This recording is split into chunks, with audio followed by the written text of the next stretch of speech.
l'eau, dans l'environnement, dans les services. Nous formons aussi 2500 Colombiens étudiants tous les ans et ici nous avons un réseau de lycées, d'écoles, d'alliances, de coopération culturelle et éducative tout à fait extraordinaire et ce déplacement va, je pense, contribuer à renforcer les liens entre nos deux pays.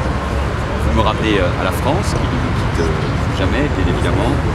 Des incidents et des dégradations comme des actes de violence sont survenus aujourd'hui en marge de la manifestation qui rassemble plus de 5000 artisans du taxi. Je condamne avec la plus grande sévérité des actes inadmissibles.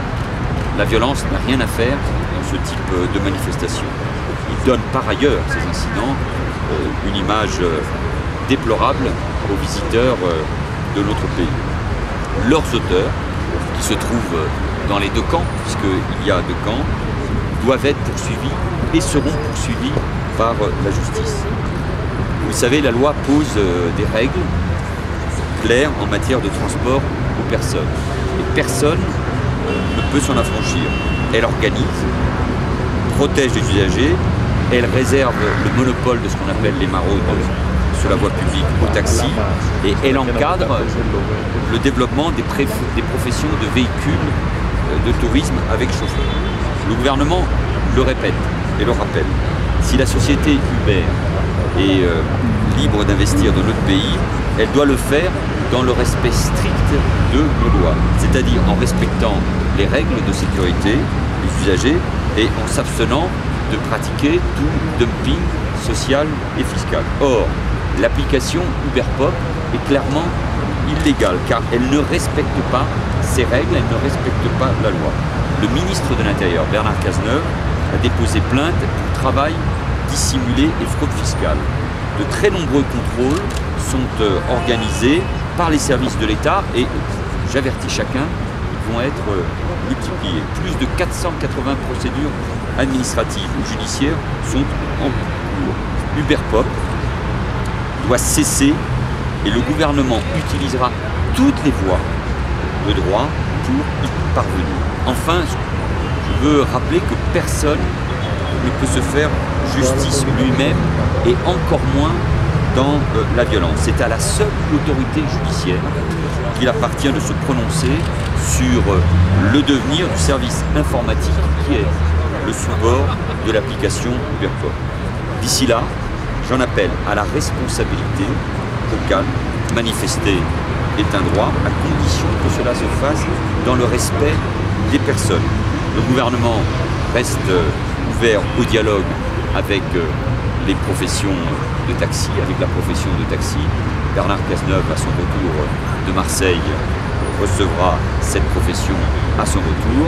D'ici là, chacun doit retrouver le calme, le sens des responsabilités et savoir que l'État appliquera strictement la loi et que l'autorité judiciaire poursuivra tous ceux qui se livrent à des violences.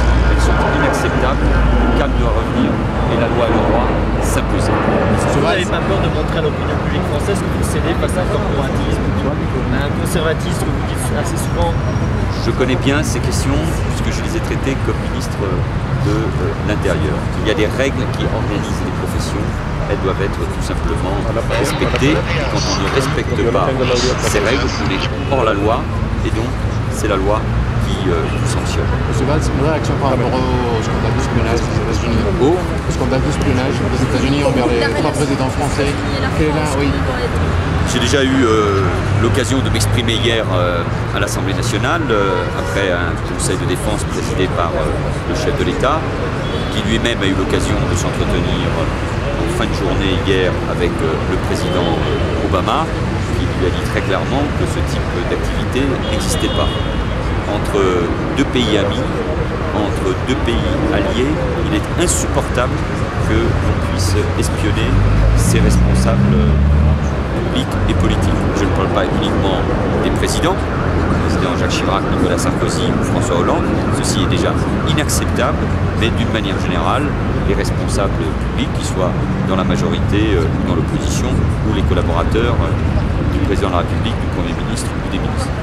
Cela a cessé, nous voulons avoir toutes les garanties pour que cela ne puisse pas se reproduire. C'est la raison pour laquelle le ministre des Affaires étrangères a convoqué hier l'ambassadrice des États-Unis à Paris. C'est pour cela que le président de la République a demandé au coordonnateur du renseignement et au directeur général des services extérieurs de se rendre à Washington pour qu'on nous donne bien cette assurance. Il ne peut pas y avoir d'espionnage de ce type.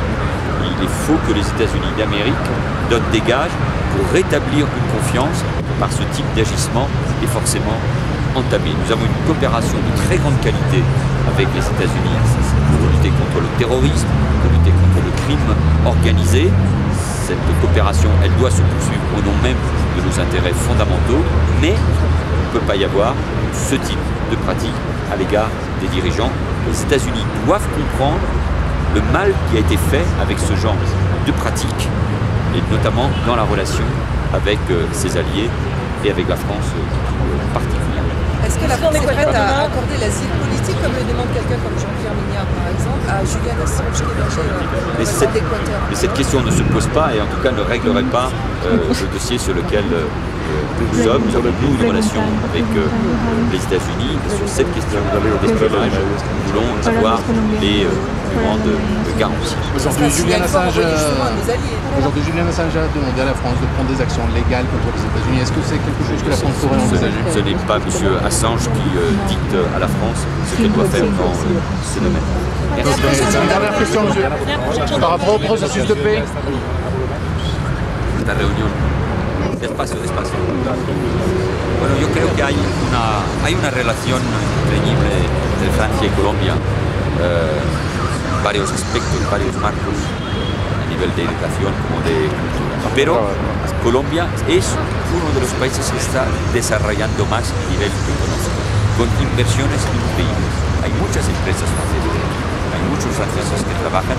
Tenemos que hacer aún más y estar al nivel de las inversiones que Colombia está realizando.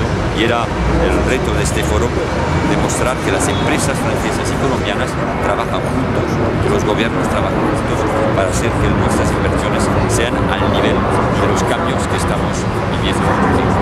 ¿Se van a centrar en algún sector específico? El apoyo de Francia, ¿cuál va a ser específicamente con estos conflictos para el futuro de Colombia? Hay una estabilidad económica, jurídica, fiscal en Colombia que hace que es un país de inversiones. Pero si además hay la paz, la reconciliación, la verdad para las víctimas y las familias de víctimas, será un plus más para Colombia. Y Francia apoya completamente a ese proceso de paz que ha iniciado el presidente.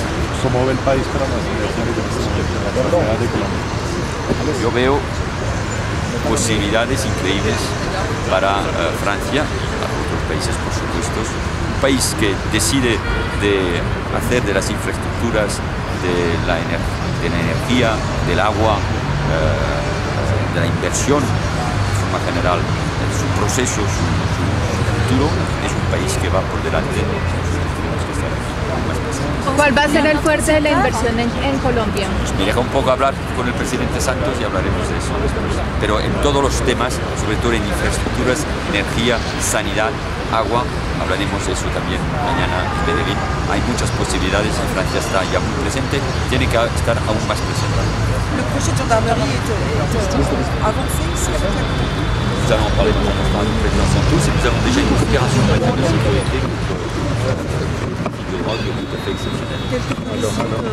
C'est déjà le cas depuis 3 ans, nous travaillons ensemble. Là, j'avais mis ça en place quand j'étais ministre de l'Intérieur. Maintenant, nous allons travailler sur la question de la gendarmerie. l'intérêt d'une gendarmerie ici. L'intérêt d'une gendarmerie. La gendarmerie, vous savez, sa vocation est d'être présente dans les territoires ruraux. Donc avec tous ces territoires qui vont, je l'espère, demain retrouver le droit commun, la place et le rôle de la gendarmerie pour assurer la sécurité sera tout à fait important et nous sommes prêts, comme nous le faisons avec d'autres pays, à apporter notre savoir-faire et notre expertise. Quelles les conditions de l'avance que vous avez fait en Colombie de 12 millions d'euros? C'est quelles les conditions de cette avance? C'est quelles conditions? Les conditions de cette avance monétaire. C'est notamment dans tout ce qui est le domaine de la transition énergétique. Merci. Merci.